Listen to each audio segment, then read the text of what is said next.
Hi అండి, ఎలా ఉన్నారండి? బాగున్నారండి? ఈరోజు మన టుడే స్పెషల్స్ ఏంటో చూద్దామా?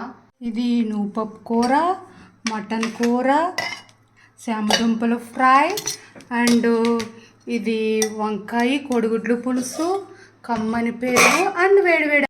ఇప్పుడు ఎలా ఉన్నాయో మనము టేస్ట్ చూద్దాము. మనం ఇప్పుడు చూడండి శామదుంపల ఫ్రై ఎలా టేస్ట్ ఉందో చూద్దాము అండి. కొబ్బరికాయ కూర అలా చాలా చాలా బాగా వచ్చిందండి. కొబ్బరికాయ కూడా సూపర్ ఉంది. మటన్ కూర అండి, ముక్క అయితే చాలా బాగా ఉడికిందండి. చాలా చాలా వంద అద్దరిపోయింది మటన్ కూర అయితే. మనము కోడిగుడ్లు ఎండ్రాయిలండి పులుసు అనమాట ఇది. ఎండ్రాయిల్ పులుసు అయితే అద్దరి అనమాట, సూపర్ ఉంది. బాయ్.